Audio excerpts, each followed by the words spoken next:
Ang evangelist bilang witness. May dalawang uri ng katotohanan ang nalalaman ng isang witness. Ang una ay ang tinatawag na objective truth. Ang objective truth ay yaong katotohanan na hindi na nangangailangan ng patutuo ng tao. Ang laman ng salita ng Diyos ay objective truth, dahilan sa ito ay nakasulat. Objective truth din ang mga pangyayari sa buhay ng nagpapatutuo, nakapansin-pansin o nasasaksihan ng iba. Ang pahayag na si Jesus ay anak ng Diyos ayon sa Biblia ay objective truth. Ang subjective truth naman ay yaong nakabase sa karanasan ng tao. Ang deklarasyon na si Jesus ang nagbabago ng aking buhay at nagbibigay sa akin ng kapayapaan ay subjective truth. Na si Kristo nga ang gumagalaw sa aking buhay ay hindi nakikita ng sino paman. Ang patutuo na puro subjective truths lamang ay walang bisa. Ang tatlong bahagi ng patutuo ay ang mga sumusunod. 1. Ang nakaraan ng nagpapatutuo bago niya nakilala si Jesus ng personal. 2. Mga pangyayaring bumabalot sa first meaningful encounter niya with Christ at ang Bible verse o pangako ni Kristo na kanyang pinanghahawakan. And 3. Ang bagong outlook niya sa buhay o kung paano siya binabago ni Jesus. Kinakailangan ang paghahanda sa pagpapatutuo sapagkat marami ang maaaring mga problemang mangyari sa gawaing ito. Ang ilan dito ay 1. Getting off course.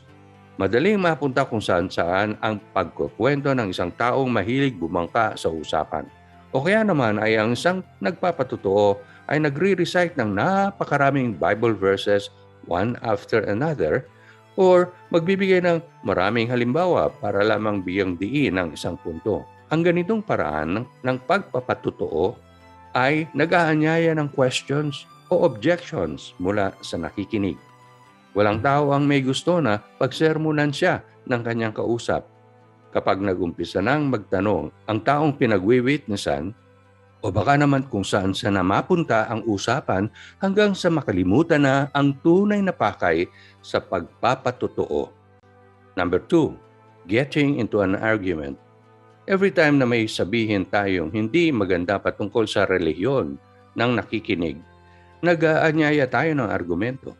Iwasan ang pagbanggit ng kung anumang bagay tungkol sa relihiyon o politika.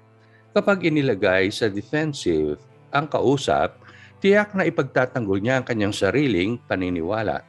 Pinakamabuti na magpatuloy na lamang sa paglalatag ng gospel presentation o kaya naman ay magpaalam na lamang kung nagiging argumentative na ang usapan.